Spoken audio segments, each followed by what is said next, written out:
Saatnya Anda ikuti acara Kita Setara, hanya di Pro 1 RRI Palembang.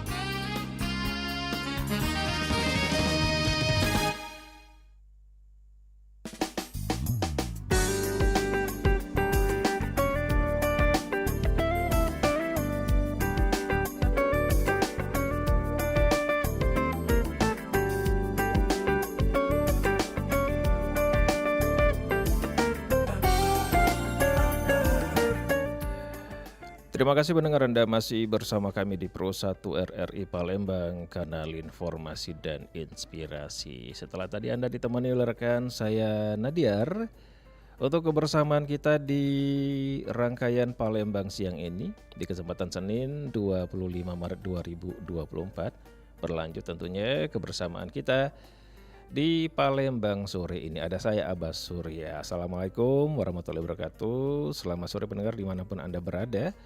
Kita langsung ke program berikutnya, ya. Ada Kita Setara untuk dialog pasca pemilu 2024. Sudah hadir di studio kita ada Bang Reki Prima, ya. Oke, ini belum masuk. Oke, tes. Cek. Oke, Halo Bang. iya, selamat sore Bang Reki. Iya, selamat sore. Satunya sama player, iya, sama Mbak Putri Meltasari. Meltasari. Iya. Oke. Yang satunya S1 SOS, satunya ST. Oh, sarjana teknik. Iya nih Bang. Pantesan tadi ada salam dari di situ ya. Betul. Oke lah, ini sore ini kita ngobrol-ngobrol mengenai dialog pasca pemilu, pandangan dan pengaruh Gen Z terhadap proses dan hasil pemilu 2024. Kalau berbicara Gen Z, apakah Bang Reki sama Mbak Putri ini merasa bahwa Gen Z ini? Gimana Mbak Melta? Oh, Mbak Melta panggilannya. Masih Gen Z. Masih Gen Z ya. Saya juga Gen Z. Kalau hitung-hitungan Gen Z itu kelahiran tahun berapa sih? Gen Z itu dari 97 97. sampai 2012. 2012. Itu masuk Gen Z nih. Sedangkan kalau milenial itu dari 81 sampai 96. Oke. Gitu, Bang. Jadi Bang Reki sama Mbak Melta Gen Z. Masih Gen masuk Z, kategori Gen iya. Z. Aku juga baru nyadar sih Bang kalau aku Gen Z. Oh, Iya ya. Aku kira aku milenial. Saya juga nggak tahu ini generasi apa. Oke lah, ini berbicara mengenai pemilu. Tapi sebelumnya kayaknya kita kenalan dulu nih ya. Tadi kalau saya sudah menyebut mungkin Bang Reki, Mbak Melta juga. Silakan. Mungkin dimulai dari Bang Reki atau Mbak Melta. Silakan. Ladies first boleh? Ladies first. Oke, silakan. Oke, halo, kenalin nama aku Putri Meltasari, Bang, biasa dipanggil Melta. Aku sebagai apa ini? Sebagai Kalau di poster Pemuda Berprestasi, Sumatera Selatan tahun Sumatera 2022. Selatan. Oke. Itu aja. Itu aja sih. Sebenarnya banyak sih dia Mas. Banyak, iya. Nah, kalau Bang Reki sendiri, Oke, halo teman-teman semua yang lagi puasa ya tentunya sambil menunggu azan maghrib. Kenalin aku Reki Prima. Kalau di flyer itu duta genre Sumsel ya. Aku juga Duta Genre aktif Sumsel. di Oke, beberapa organisasi dan juga saat ini sedang bekerja teman-teman meniti karir tentunya seperti Bang Abbas lah Bang ya. Oh gitu, peniti karir ya. Betul. Nah, ini kalau boleh tahu sebenarnya Bang Reki juga Mbak Melta ya. Ini kan aktivitasnya sebagai apa tadi, duta genre Sumsel dan pemuda berprestasi Sumsel. Betul. Ini apa namanya, aktivitasnya ini memang berkaitan dengan ini ya, dengan apa yang sudah disandang sekarang atau gimana nih? Hari-harinya. Kegiatan. Hari-harinya. Aktivitasnya sehari-hari. Oke, boleh dari Melta. Boleh Kalau dong. Dari Melta sendiri, Bang, itu aktivitasnya itu bekerja di salah satu instansi pemerintahan di Kota Praumuli gitu. Oh gitu. Kemudian selain itu juga aktif menyuarakan terkait isu-isu lingkungan di sosial media. Oke. Jadi apa ya? selebgram bisa dibilang begitu. Influencer yang Influencer ya. boleh aja dikepoin tuh. Oh, iya, iya. Boleh Instagramnya Putri Melta double Oke. A. Oh jadi memang salah satu memang tugasnya sebagai pemuda berprestasi itu ya? Atau sebenarnya memang aktivitasnya ini, tapi dapat ini apa ya? Pemuda berprestasi penghargaannya Iya. itu. Oh gitu. Iya, Oke. Dari salah satu aktivitas tadi, aktif menyuarakan isu lingkungan gitu. Jadi ikut kemarin kompetisi. Daftar juga untuk ikut pemuda berprestasi Sumsel waktu tahun 2022. Alhamdulillah kepilih gitu, Bang. Oke. Berarti pas tahun 2022. Iya. 2023 ada lagi, ada 2024 ada lagi gitu ya? Ada ya, setiap tahun Setiap ada tahun pemilihannya, ada ya. iya, Ini betul. sejak kapan sih adanya penghargaan pemuda berprestasi ini? Sejak kalau yang Melda tahu sejak 2020, Bang. Oh, Iya. justru pada saat Covid kemarin ya. Iya. Padahal kita Covid kemarin sibuk ini ya, memendam diri ya istilahnya. Bang Reki sendiri nih sebagai duta genre Sumsel ini, kalau berbicara duta genre ini sebenarnya bidang apa sih genre ini? Oke, kalau kita bahas tentang genre nih Bang ya. Kan kalau genre itu panjangannya adalah generasi berencana nih. Oh, Ialah para pemuda yang ialah menyuarakan bahwasannya kenakalan remaja tuh buruk loh. Oh hati-hati loh kalau menikah itu tidak sesuai dengan usia standarnya. Itu takutnya nanti kita belum siap, baik itu menjadi seorang ayah dan ibu maupun nanti gizi anak dan gizi ibunya sendiri. Nah penyebab stunting itu kan salah satunya ini Bang. Salah satu tugas duta genre adalah bagaimana menyuarakan bahwasanya menjaga gizi itu menjadi sebuah prioritas bagi baik itu ibu yang sebelum menikah maupun setelah menikah dan punya anak seperti itu. Kurang lebih kayak gitu. Jadi lebih ke situ ya tugasnya ya. Kalau nggak salah itu memang dari BKKBN ya. Betul, dari BKKBN. Namun kalau relate-nya dengan aktivitas saya adalah alhamdulillah dengan menyandang hal itu juga banyak sekali, salah satunya koneksi tentunya. Kemudian juga saya tetap aktif menjadi narasumber baik itu di tingkat ngomongin beasiswa, ngomongin tentang motivational dan yang lain. Bang. Itu nikmat Tuhan sih yang kasih ke kita ya, Melta ya. Betul. Oke lah kalau begitu. Jadi ini kan berbicara mengenai dialog pasca pemilu kita ya. Nah, berbicara mengenai pemilu. Awal-awal dulu pada saat mau masa pemilu atau jangan-jangan ini baru milih pertama kali nih. Gimana Melta? Kalau Melta memang pemilu pertama nih. Udah 2 kali sih. Udah 2 kali. Iya. Oke, kalau Bang Reki sendiri? Ya kurang lebih seperti itu, lebih dari sekali tentunya. Lebih dari sekali. Cuman kalau Reki sendiri mantau itu mulai di era SBY. Mulai aktif mantau tentang jalannya politik yang ada di Indonesia. Sampai drama seseru yang tahun ini dan tahun sebelumnya. Oke. Nah ini pengalaman-pengalaman Bang Reki ataupun mungkin Mbak Melta sendiri pada awal-awal mau masa pemilu untuk pemilu saat ini, waktu itu gimana nih rasanya? Wah ini udah mau pemilu nih, apa ya yang bakal kita kerjakan atau mungkin kayaknya informasi apa yang mau diambil gitu? Kalau Bang Reki gimana? Oke, kalau aku sendiri sih karena udah tahu nih kan, kita mau bakal pemilu nih, berarti hal yang pertama harus dilakukan adalah research. Research sih siapa sih calon-calon yang akan maju nih, yang mewakili kita gitu. Setelah daripada itu kita cari nih track record dari masing-masing yang akan mencalonkan kandidat diri. Itu tadi ya. Betul. Karena sebenarnya Bang ya, kalau kita bahas tentang tema Gen Z ya, itu Gen Z ini kritis-kritis semua loh Bang. Bener. Karena mereka banyak sekali menyerap informasi. Iya benar. Nah permasalahannya adalah bagaimana mereka menyikapi informasi tersebut. Karena ada informasi hoax, ada yang valid, ada yang ini. Nah itu sih kalau gimana kalau Melta? Kalau Mbak Melta sendiri gimana? Oke, kalau Melta sendiri Bang ngomongin terkait pemilu, itu Melta udah aktif ikut kegiatan baik itu dari Bawaslu, KPU itu dari 2021.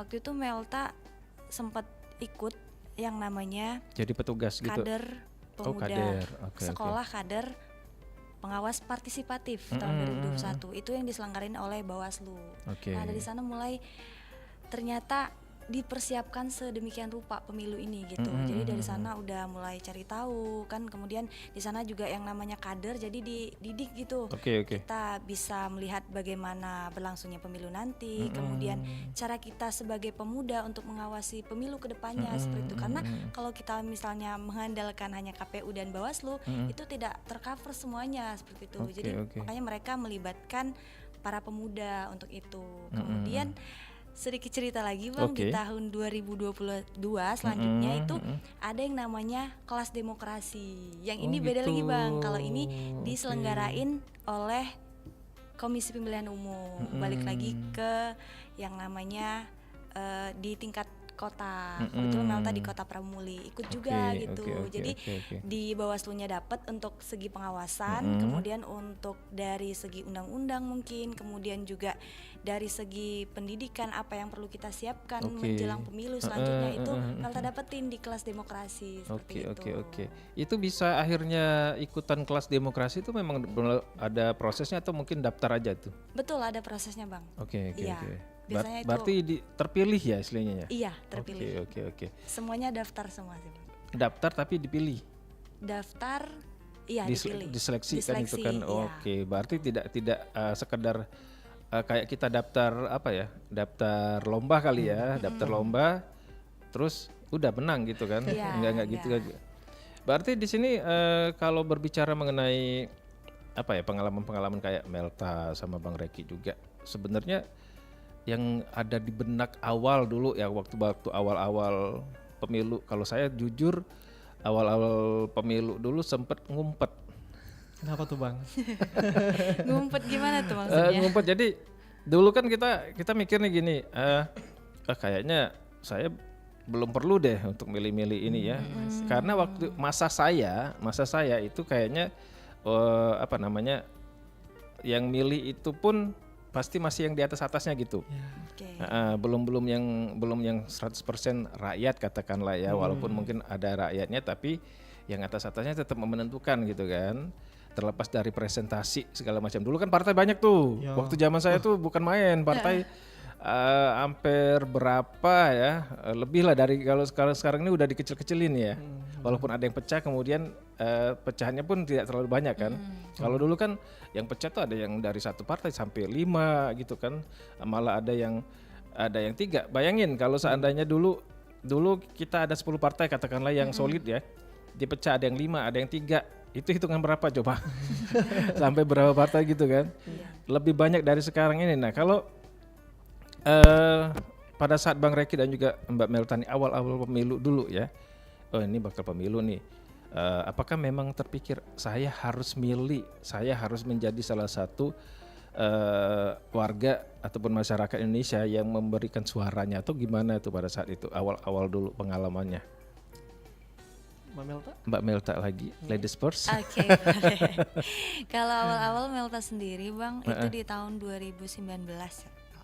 Itu pemilih pertama. Ya sepertinya sama kayak Bang Abbas gitu. Kayak ya udah aku milih aja gitu. Kadang yang penting kita tahu kandidatnya siapa gitu. Nggak mencari tahu lebih dalam, kemudian nggak ikut-ikut kegiatan-kegiatan ataupun seperti yang Melta sebutkan tadi gitu. Karena memang belum antusias banget gitu. Yang penting aku milih dan nggak golput gitu. Awal. Dan itu apakah memang akhirnya mikir wah udahlah yang penting aku berpartisipasi saja. Iya. Pada saat itu. Iya. Dan sempat ini nggak, misalnya ditanya milih di mana, saya milih situ, pas dibilang di sini milih di mana, milih di situ kan. Kalau Bang Reki gimana nih awal-awal dulu ketemu sama yang namanya pemilu gitu? Oke, jadi kalau awal banget nih jujur Bang ya. Iya. Kurang antusias ya sebenarnya. Iya. Karena memang ya mikirnya mungkin kayak Abang tadi. Ya meskipun kita milih ya pasti udah ada settingannya lah yang terpilihnya nanti siapa. Kemudian juga pikirannya juga suara kita mungkin satu dari persekian nih, ada dan tidak adanya suara kita nggak ngaruh. Nggak akan ngaruh. Iya. Kalau dulu ya, ini dulu. Iya dulu benar. Cuman kalau sekarang tuh lebih kayak sadar bahwasanya suara kita itu menentukan. Sekalipun suara itu kecil, tapi suara ini akan membangun ke depan nih, bangsa ini bakal jadi apa nih tentunya, menentukan arah. Oke. Nah kemudian juga Bang, waktu itu inget banget nih, tepat nih yang tadi tentang pilpres pemilu tadi. Iya. Itu kan tempat pilih saya kan di Musi Banyuasin nih. Oh gitu. Hari H tuh saya masih di Palembang. Mm-mm. Jadi saya mengusahakan untuk balik ke daerah saya kurang lebih 3-4 jam Iya. cuma buat milih doang. Mm-mm. Nah, saking kita sadar bahwasanya suara kita itu Penting, buat negeri oke. kita ini, gitu Pak. Oke, berarti sebenarnya terlepas dari apa ya namanya pikiran ini penting atau tidak, sebenarnya tetap harus berpartisipasi sebenarnya ya. Betul. Ya harus. Memang bisa dibilang mau tidak mau, karena apa, suara seperti kata Bang Reki tadi, suara tuh menentukan ya. Ya. Betul, benar. Walaupun hanya satu suara pun itu bernilai sekali kan, Bernilai sangat berharga. Sangat Oke lah, ini sebagai Gen Z kan. Kalau zaman saya media sosial mungkin sekitar mulai nongol tuh 2008, tapi 2008 tuh sebenarnya informasi-informasi itu masih semacam katakanlah valid lah ya. Walaupun dulu sudah ada yang namanya handphone ya, handphone yang berbentuk SMS ya. Iya, betul Bang. Jadi dulu masih ya katakanlah handphone itu sekitar 2001 lah ya, mungkin 2000 lah, tahun 2000 atau di bawah 2000 tuh sudah ada ya. Nah, jadi di sini yang jadi poin kita nih dari media sosial sebenarnya. Nah, kalau zaman saya beda, zamannya Gen Z itu kan ketemu sama yang namanya media sosial, bukan main dan banyak sekali. Ini kalau berbicara soal informasi-informasi pemilu, itu apakah memang sebagai Gen Z ya Bang Reki ataupun Mbak Melta sendiri mendapatkannya salah satu dari media sosial? Betul. Kalau aku pribadi banyak mengkonsumsi berita itu dari media sosial Bang. Nah, namun balik lagi bahasanya tadi Gen Z itu kritis. Jadi kita tidak hanya memakan berita secara mentah, tapi kita mengklarifikasi dan membandingkan dengan beberapa berita lainnya. Jadi tingkat validnya lumayan akurat lah. Bukan kalau misalnya nih ada satu platform media, dia mengirimkan informasi yang bernada negatif semuanya pada salah satu pasangan nih contoh. Iya benar. Tapi kita belum itu percaya 100%. Kita boleh believe tapi not trust. Oke. Di situ ada 50-50% antara benar atau tidak. Kalau kita udah bilang trust berarti 100% kita percaya. Oke. Kalau aku sih gitu Bang, di awal-awal. Kalau Mbak Melta sendiri? Benar. Kalau misalnya Gen Z ya Bang ya, karena mendominasi gitu Gen Z menggunakan sosial media. Kalau menurut data sendiri itu pemilih itu 200 lebih ya kan Bang di Indonesia, 200 juta lebih. Nah itu setengahnya itu Gen Z Bang. Lebih dari 50% itu Gen Z. Dan yang menggunakan media sosial ini juga kebanyakan Gen Z gitu. Dan Instagram itu salah satu media sosial yang banyak digandrungi Gen Z. Apalagi kalau misalnya kemarin itu di musim kampanye itu beranda sosial media pasti bukan main luar biasa banget. Mau itu berita hoax atau enggak itu tergantung dari masing-masing kita pribadi individu gitu. Gen Z-nya itu sendiri ketika dia kritis dia akan mencari tahu apakah ini benar atau tidak. Jadi tidak menelan mentah-mentah, benar kata Kak Reki tadi gitu. Jadi kita sebagai Gen Z pun seharusnya ya itu tadi kita bisa melihat mana berita-berita yang gimmick mungkin atau yang saat ini banyak dibilang itu seperti apa ya, banyak dari buzzer gitu kan, berita-berita yang memang dibikin serupa gitu untuk mendukung salah satu paslon. Itu tadi kita Gen Z yang memang berperan penting, kita pengguna sosial media yang harus bijak gitu untuk menggunakan gadget kita itu sendiri. Nah, ini kan yang namanya hoax sama berita benar itu ya, seperti kata Bang Reki kan, believe dulu ya, baru trust ya. Sebenarnya beda-beda tipis loh informasi itu. Kalau Bang Reki dan Mbak Melta sendiri, ini bisa membedakan, oh ini informasinya nggak valid nih, ini informasinya benar. Antara believe sama trust tadi, itu gimana bisa akhirnya memutuskan oh ini yang believe, ini yang trust itu. Kalau aku pribadi sih ada namanya skala perbandingan. Jadi setiap berita yang muncul itu kalau bernada negatif dan harusnya ada positif, berarti itu ada perbandingan ya. Berarti neutralitas dari sebuah media itu mungkin bisa ada apalagi kredibilitasnya. Nah, memang kalau secara hoax ini bedanya tipis-tipis ya. Kita agak sulit untuk menentukan mana yang hoax, mana yang benar, mana yang gimmick, mana yang ini. Iya. Tapi memang kita sebagai Gen Z ini butuh banget yang namanya effort buat cari berita lebih dalam. Bukan hanya pada satu platform, tapi beberapa platform yang lainnya. Kemudian juga kepoin juga Instagram dari si paslon salah satunya. Jadi biar kita bisa melihat lagi dan menganalisa nih, oh kayaknya berita ini salah deh. Karena karena tidak sesuai fakta. Orangnya gini, bukan gini loh. Nah gitu. Jadi kita lebih bisa menilai lebih bijak lagi kayak gitu. Harus ada skala perbandingan bagi saya pribadi. Gitu. Kalau Melta membedakan antara berita ini kan tipis banget tuh, istilahnya tuh kalau kita lihat kayak kulit ari ya, karena masing-masing tuh masih bisa terlihat gitu kan. Nah membedakannya bener transparan istilahnya. Betul banget. Iya. Betul, sepakat sebenarnya sama Kak Reki gitu ya, membandingkan. Dan balik lagi kita perlu effort untuk itu, apalagi mungkin sekarang untuk di Sumsel sendiri tingkat literasinya gitu ya kan, kita tahu seperti apa. Dan juga banyak peran kita juga nih seperti anak muda Gen Z yang ketika kita tahu informasi ini benar, kita share juga ke teman-teman gitu, ini yang benar gitu. Kemudian untuk berita-berita yang kurang baik itu kita telusuri dulu, jangan langsung percaya seperti itu. Banyak juga yang menelan mentah-mentah, kadang hanya baca judulnya aja gitu Bang, langsung di-share gitu, nggak tahu isinya itu kontras sama judul gitu. Kadang orang menjual judul di grup gitu. keluarga ya banyak. Tahu banget Kak Reki ya. Betul, apalagi ya kalau misalnya Gen Z, mungkin mereka mau mencari tahu lebih dalam. Gimana tadi kalau misalnya di grup keluarga gitu kan, karena nggak semuanya isinya Gen Z gitu ya Bang ya. Nah ada juga bapak-bapak, ibu-ibu mungkin yang lebih berumur, yang mungkin mereka juga nggak tahu kalau mau cari informasi ya di mana gitu. Jadi bener. Ketika ada informasi, kadang mereka hanya melihat yang di-share gitu, nggak diklik, nggak dibuka tuh apa isinya gitu. Jadi dari sana kita juga bisa banyak belajar. Kemudian banyak platform-platform atau seperti instansi pemerintahan kayak Bawaslu, KPU itu sudah menyediakan untuk terkait paslon-paslon, kemudian juga website-website yang benar-benar terpercaya gitu. Ada NGO yang memang menyediakan informasi-informasi berdasarkan data. Gitu. Oke. Tadi mungkin ya kalau kita yang istilahnya teliti ya, ini kayaknya believe dulu deh, nanti trustnya gitu kan informasinya kan. Tapi pernah nggak terjebak? Nah ini pernah nggak nih? Mungkin Bang Reki atau Mbak Melta punya pengalaman terjebak dengan info sebenarnya itu infonya itu apa namanya? Katakanlah tidak benar ataupun disinformasi, pernah terjebak di situ. Gimana Pak Melta, pernah nggak? Sepertinya pernah. Gitu.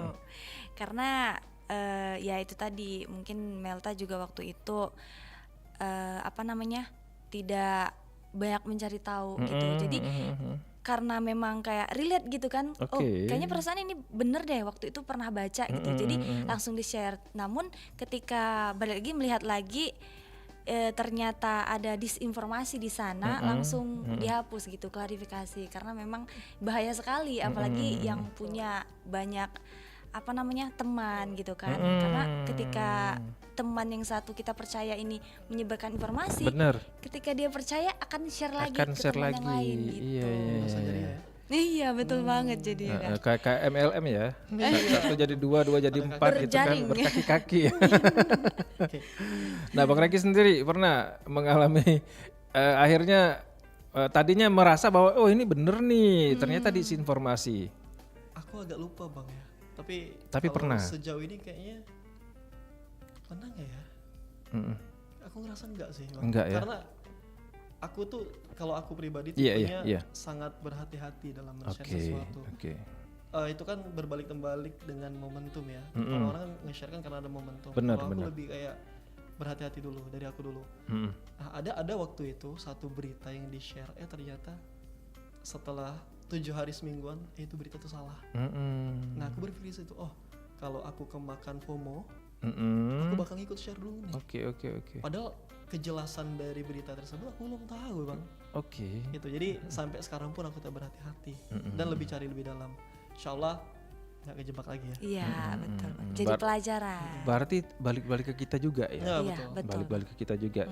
Kadang-kadang karena mungkin tadi jarinya karena terlalu keriting tadi ya. Iya. Kalau sekarang ini main jari loh ya. Iya, Bukan Iya. bukan Jari. bukan hanya mengeluarkan suara ya, tapi main jari sekarang kan. Begitu lihat War. klik klik klik klik gitu kan. Iya, Nah, langsung itu bisa tadi seperti pengalaman Mbak Melta, kalau seandainya tersebar ke satu orang, betul. itu siapa tahu mungkin orang ini juga percaya, akhirnya Iya. tersebar lagi. Itu tadi yang saya bilang kayak Jaringan MLM tadi, satu jadi Iya. dua jadi sekian, bukan main itu ya. Betul. Berarti balik di kita juga penyaringannya ya. Iya, betul. Nah, itu tadi berbicara WA grup keluarga. Ini kalau berbicara mengenai pemilu sekarang nih ya, pemilu sekarang ini kan yang katakanlah pemilu yang termasuk salah satu pemilu yang hangat ya, bisa asik sih. dibilang ya. Kalau panas tuh mungkin belum lah ya kategori Iya. panas, karena untuk Sumatera Selatan sendiri kita kategorikan aman ya, Aman. aman. Tapi masih hangat. Masih Ya, hangatnya itu hangat. Hangat terusan, sekali, Bang. bener. Sampai sekarang masih kerasa hangatnya nih. Iya. Nah, ini kalau orang-orang dalam lingkaran keluarga, katakanlah misalnya dari orang tua, saudaranya orang tua, mungkin kakek segala macamnya itu ada nggak sih yang dalam satu keluarga itu yang beda-beda pilihan, dan mungkin menyikapinya gimana dengan orang-orang yang dalam satu keluarga nih kan? Kalau kita sebagai orang yang ya katakan nggak usah jauh-jauh deh sama orang tua kita pun, kita kadang-kadang agak segan ya. Iya. Oh, misalnya pilihannya beda, kita mau ngomong nih, saya pengalaman loh ya, karena pada saat pemilu barusan itu pilihan kita beda ya, pilihan kita bukan soal yang orang nomor satu, tapi yang caleg-calegnya ini. Nah, ini kan beda-beda nih. Nah, kita menyampaikan tuh nggak usah pilih dia, pilih ini aja, ini yang ini kan bantahannya gimana? Udahlah, sok tahu gitu. Nah, kalau mungkin Mbak Melta atau Bang Regi sendiri punya pengalaman nggak dalam keluarga itu beda-beda pilihan? Oke. Kalau ditanya beda pilihan, sampai sekarang masih beda pilihan, Bang. Masih Ya, gitu. apalagi tapi untuk Oke. soal caleg sebenarnya kita nggak ambil ribet ya. Soal caleg kita punya pilihan masing-masing dan it's Oke. okay, no problem. Nah, untuk pilpres nih, Bang. Iya. Sebenarnya tapi ini lebih mending ketimbang pilpres tahun kemarin. Ya, Ini oke. lebih masih bijak agak lah adem kan. lah ya. Lebih bijak lah Bener gitu. bener Apalagi, bener. bener kata Bang tadi, orang tua kan sering bilang sok tahu kan gitu, padahal baru milih. Nah, itu. Itu kan kadang sesuatu hal yang mempersempit ya ruang pikir ya. Iya. Jadi kalau aku pribadi menanggapinya adalah dengan ya kita kasih data-data valid aja gitu, bahwa sebenarnya bapak ini orangnya seperti ini dengan data seperti ini. Nah, yang menjelaskan ke orang tua juga harus pakai cara yang kalau aku nyebutnya lebih ekstrimnya akademis ya, lebih kayak santai, tidak ngegas gitu. Meskipun sekalipun orang tua tetap ngotot ya. Iya benar. Betul. Ini nih udahlah ini. Iya gitu. benar. Ya tapi kita nyantai aja. Nanti kan orang tua tuh bakal nanya, kenapa kamu milih dia? Alasannya apa? Nah disitulah kita bakal masuk mempengaruhi itu teman-teman. Nah alhamdulillah meskipun pada ujungnya tetap beda pilihan, baik itu saya, mama, papa dan adik-adik, tapi kita tetap bersama. Oh, dalam satu keluarga itu beda-beda ya? Sebenarnya ada dua kubu. Oh. Ya, kubu kosong tet sama kubu Iya. kosong tet. Tapi di dalam kubu kami itu ada cuma 2 paslon, bukan 3 paslon. Oke. Saya nggak bisa sebut ya sama berapa. Tapi bukan main ya sebenarnya, walaupun cuma 2 kubu pun Iya. itu nggak usah lah yang di luar ya, di dalam keluarga pun kadang-kadang kayak saya nih dengan sepupu misalnya nih, beda-beda itu kita kan agak gimana ya, kadang-kadang kok milih dia sih gitu kan. Nah, kalau Bang Reki sendiri memang berpengalaman bahwa bahkan dalam satu keluarga inti ya. Sering ya. Oke. Cuman lebih bijak aja sih Bang, aku lebih bisa buat aman. Oke. Kalau di keluarga itu.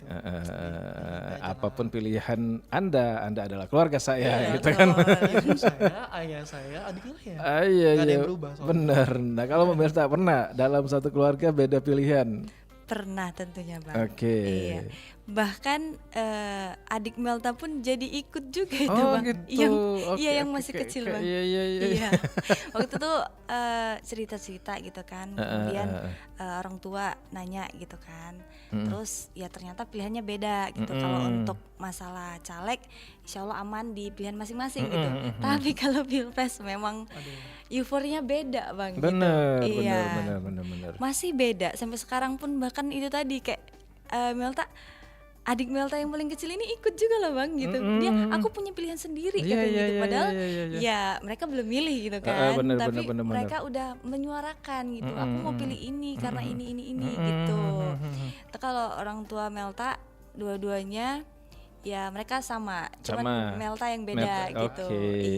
Jadi ya mereka pun menerima, is okay, itu pilihan kamu gitu. Karena ya kita punya azas lu berjurdil gitu. Jadi sebenarnya pilihan masing-masing sendiri gitu sih kalau di keluarga. Perspektif oke. Iya. Bang Reki, kedua orang tua sama atau beda?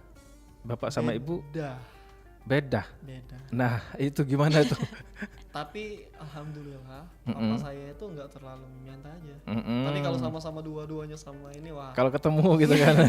Luar biasa tuh rasanya. Cuman ya agak miris sama pendukung-pendukung sih. Nah, itu tadi ya.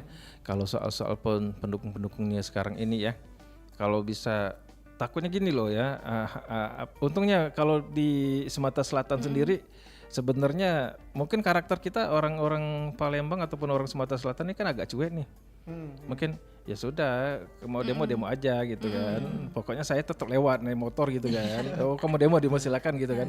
Tapi kan kalau kita bikin global secara Indonesia bukan main ya, yang namanya itu apa namanya, bahkan sebelum pemilu berlanjut pun sudah ada yang namanya perbedaan pendapat yang melakukan dengan demo-demo ini.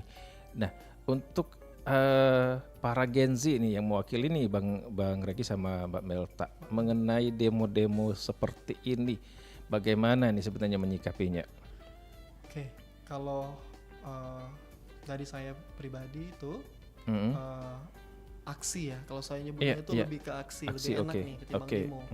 Aksi itu sesuatu yang memang hak orang untuk mengadakannya sebenarnya. So oke, no problem, asal kalau bagi saya itu satu bang, asal tidak merusak properti negara. Nah itu ya, mau menyuarakan kan berekspresi itu dengan berbagai cara ya.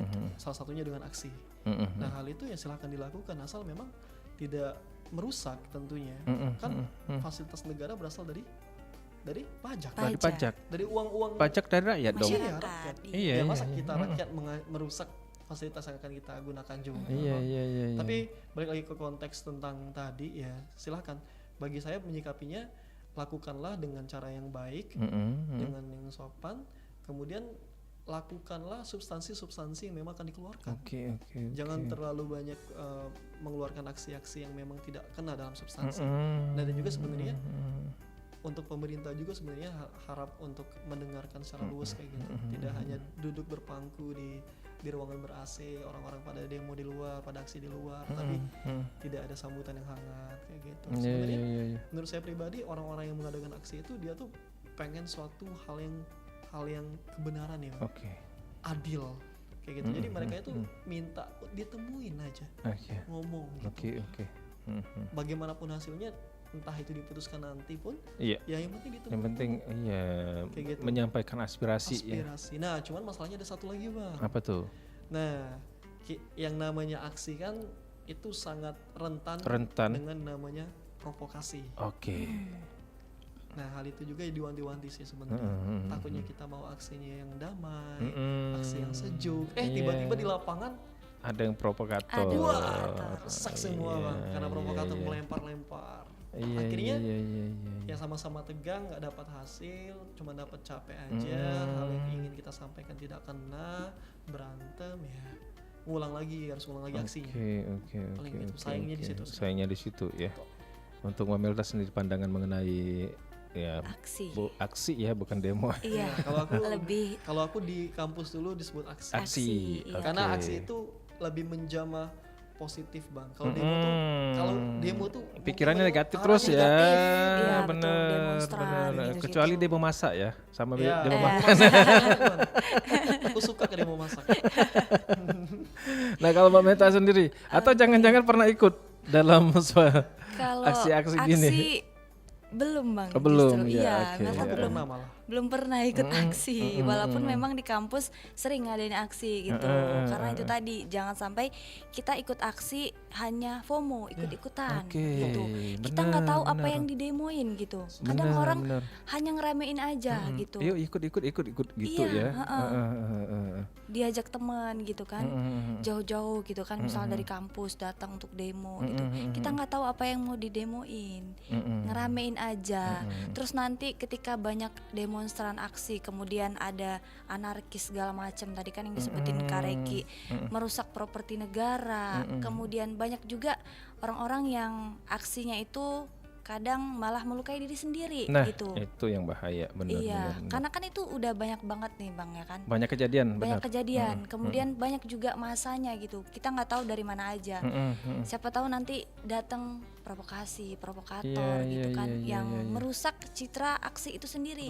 Betul. Yang tadinya mau damai, justru malah jadinya suasananya anarkis, Iya, semakin iya, iya, panas. iya, iya. Bahkan hal yang ingin disampaikan tidak jadi tersampaikan. Tidak tersampaikan. Karena itu tadi ada yang mungkin terluka, kemudian yang lain sebagainya gitu. Iya, Jadi iya, iya. dipastikan benar-benar kita memahami esensi dari aksi itu Aksi sendiri, tersebut, oke. kemudian outputnya apa, Mm-mm. dan di follow up gitu. Jangan hanya aksi hari ini ya udah ditinggal Udah aksi selesai gitu. gitu kan. Iya selesai gitu.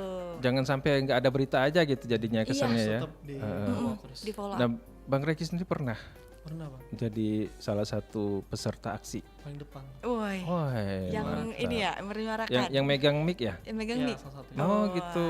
Oke, nah pengalaman waktu itu gimana nih rasanya? Tegang sih sebenarnya. Tegang. Cuman karena kita rame ya jadi nggak takut lah. Nggak rame dan masih dalam barrier mahasiswa. Iya, nggak iya. keluar gitu Oke, kan. Jadi, oke. ya karena waktu itu presidennya nggak otoriter, Mm-mm. bukan di era sebelum reformasi. Mm-mm. Jadi yang menyuarakan itu sah-sah saja. Oke. Malah serunya itu adalah ketika sudah letih, sudah capek, sudah ngomong banyak, suara habis, terus datang tuh pemangku kebijakan, Oke. ngajak ngobrol, masuk, kemudian ya tetap di follow up lagi. Oke. Itu kelegaan sih mewakili mahasiswa gitu untuk ya menyuarakan inspirasi yang kita dapat gitu. Cuman harus kita kejar terus. Oke. Itu bang, itu pengalaman aku sih. Berarti kalaupun memang ingin merencanakan demo aksi Aksi. tadi Iya. ya jangan Oke. demo ya. Kita melembutkan kata kan, karena demo tadi seperti kata Bang Reki kesannya tuh negatif ya. Ya mostly. Kalau aksi ini lebih ke menyuarakan nantinya. Oke. Nah memang kalau akan melakukan aksi itu bukan hanya saat itu saja ya. Mesti mungkin ada kelanjutannya, ada seri 2, seri 3 gitu bisa. ya. Betul. Karena kita menunggu respon dari orang yang kita tujukan tadi dari aksi tadi ya. Prinsipnya aksi itu adalah bang bagaimana aspirasi kita terpenuhi. Benar, Itu benar. satu. Kalau nggak terpenuhi akan dilanjutkan Akan lagi. dilanjutkan. Karena memang aspirasi yang kita bawa itu adalah yang pro rakyat, insya Allah. Sudah disurvei apa sih permasalahan di negara, kita mengaspirasi seharusnya yang kita tuntut itu harus dipenuhi. Oke. Tidak ada salah satu yang merugikan negara seharusnya. Kalau Seharusnya. negara itu pihak dengan namanya masyarakat. Iya. Tapi memang kebanyakan ya, katakanlah bukan kalau kita presentasi ya, sekitar 70-80% tuh yang namanya aksi negatif semua jadinya ya, karena ada susupan loh ya. Mungkin waktu itu mahasiswa katakanlah mahasiswa nih, dia kan damai nih, tujuannya damai. Iya. Ada mungkin kita tidak tahu, ada oknum segala macam yang ini yang rentan ya. Iya betul. Makanya dulu saya pun pernah waktu kuliah, nah ini cerita pengalaman, begitu orang ada yang nih kakak tingkat masuk kelas nih, ya ayo kita keluar. Begitu dia keluar, saya yang ini mengaruhi kelas, kalian mau panas-panasan gitu. Kalian oke, mau? oke. Nantinya gimana-gimananya? Apa dia mau tanggung jawab nih kalau seandainya kalian ada yang pingsan di jalan? Iya. Ah, ternyata ada yang bilang kita ikutan aja keluar, terus pas mereka ngelurus kita belok Iya. gitu. Wah, Jadinya pulang lah dari kampus kan. ini tuh. Itu yang bahaya. Betul betul. Tapi itu bahaya. kejadian loh. Jadi salah satu temen yang kayaknya memang mungkin dia punya jiwa ini ya. Nah, ikut demo. Terus cerita besoknya pingsan. Cewek nih pingsan. Saya bilang syukur. Kan udah dibilang kemarin gitu kan, di apa namanya?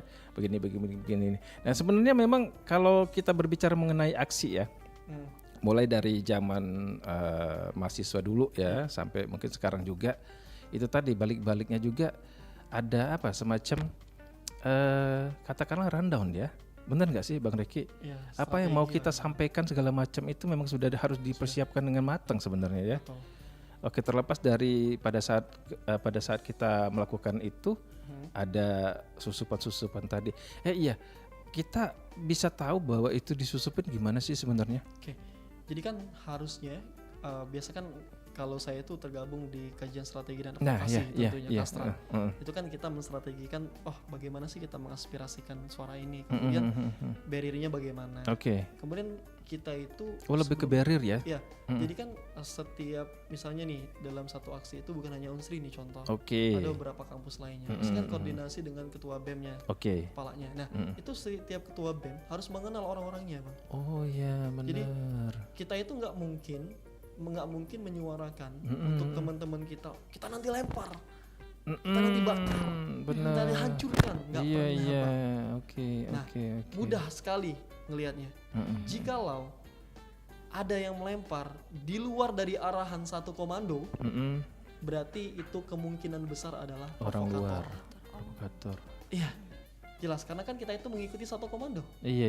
Di atas yang mobil itu arahannya di situ. Kita maju, kita mundur. Oke. Kita oke. bertahan. Iya.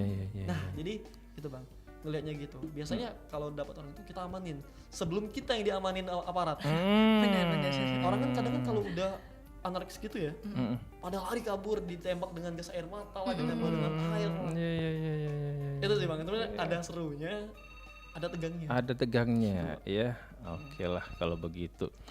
Sebenarnya pengen ngangkat telepon ya, tapi waktu kita terbatas nih.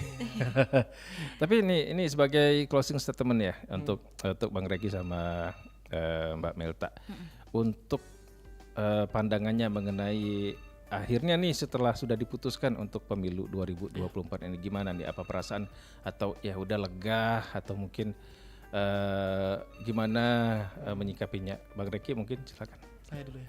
Iya. Oke.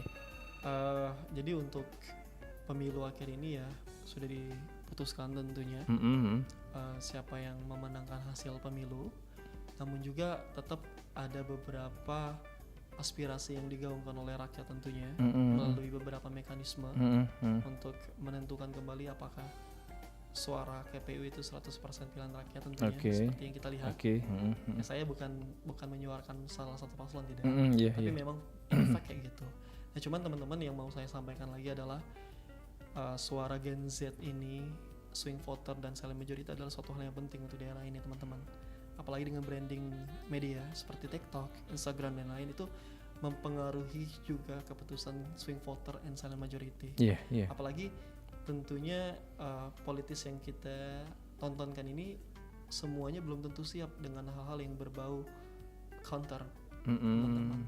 Kadang ada beberapa hal yang perlu kita tunjukkan, ada juga beberapa yang tidak perlu kita tunjukkan. Nah, dan teman-teman tahu sendiri hasilnya seperti apa, pilihannya siapa yang banyak memilih, tentunya ya siapapun yang jadi presidennya menurut saya pribadi itu kita nggak perlu harus keluar negeri Bang, kita nggak perlu harus merubah kewarganegaraan kita nggak perlu untuk jadi orang asing, karena yakinlah teman-teman Allah itu tidak akan memberikan seorang pemimpin di luar daripada kacanya seperti rakyat ini seperti apa. Tapi Allah itu akan memberikan pemimpin, entah itu menjadi sebuah ujian, entah itu menjadi sebuah kebaikan untuk rakyatnya. Maka dari itu peran kita adalah untuk terus membantu negeri ini hingga menjadi negeri yang maju, hingga menjadi negeri yang kuat, hingga menjadi negeri yang terus dihargai oleh bangsa-bangsa lain. Terima kasih. Oke, kalau Mbak Melta sendiri. Oke. Baik, untuk karena udah diputuskan ya Bang, ya, untuk yang menang siapa, kemudian lebih ke bagaimana kita mengawal pemilu ini agar tetap damai gitu. Meskipun sudah diputuskan, jangan sampai kita masih menyalahkan satu sama lain ataupun para pendukung yang masih ya betul, masih fanatik. Kemudian memang ada beberapa yang mungkin istilahnya itu yang masih dilakukan mungkin dari salah satu paslon yang memang ya ada sanggahan, kemudian itu biarkan proses hukum yang berjalan seperti itu. Kita memantau apabila ada yang melenceng, kita kawal gitu. Kemudian juga tidak lupa dan terlepas lagi para Gen Z gitu ya, khususnya di Sumatera Selatan, kita juga akan melanjutkan gitu Bang. Yang namanya pilkada. Kita akan menghadapi pilkada Bang gitu. Jadi setelah Pilpres ini ada yang namanya pilkada. Jadi kita jangan sampai lengah, kemudian juga tetap kawal dan jangan sampai kayak kecewa dengan hasil sehingga nanti untuk pilkada kita malah nggak mau milih lagi gitu. Jangan sampai itu teman-teman. Dan sampaikan juga Melta untuk teman-teman semuanya, terus kita kawal pemilu ini gitu ya teman-teman sampai akhirnya nanti dilantik gitu. Kemudian pilkada tadi kita kawal juga pemilu damai. Dan tentunya kita sama-sama memberikan yang terbaik kontribusi, baik itu untuk menyuarakan pendapat-pendapat dari masyarakat, kemudian juga nanti kita akan memilih yang namanya kepala daerah. Gitu Bang. Ini yang momentum untuk di Sumsel sendiri gitu. Kalau tadi skalanya Indonesia nasional, ini daerah. Jangan sampai kita malah berkurang nih, menurun partisipasinya gitu. Jadi harus meningkat lagi karena ini untuk daerah kita sendiri gitu. Oke lah kalau begitu. Baiklah, terima kasih untuk Bang Reki juga Mbak Melta ya untuk kehadirannya. Untuk obrolan kita di sore hari ini mengenai dialog pasca pemilu 2024 ya.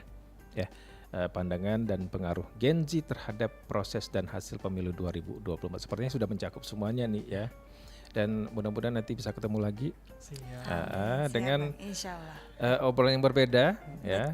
Dan juga untuk Bang Reki juga Mbak Melta, apapun itu yang akan direncanakan ke depan bisa berjalan sesuai yang diinginkan. Amin.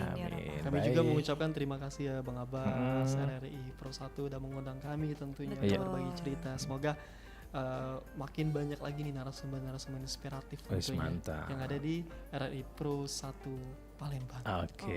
Selamat sore. Selamat sore. Assalamualaikum. Waalaikumsalam warahmatullahi wabarakatuh. See you. Baik pendengar, sudah kita dengarkan bersama obrolan kita bersama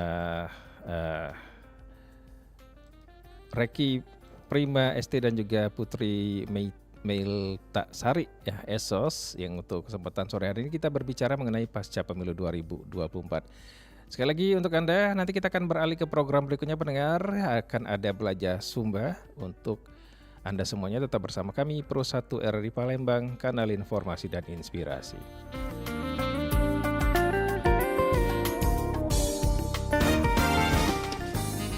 Baru saja Anda ikuti acara Kita Setara hanya di Pro 1 RRI Palembang, kanal informasi dan inspirasi.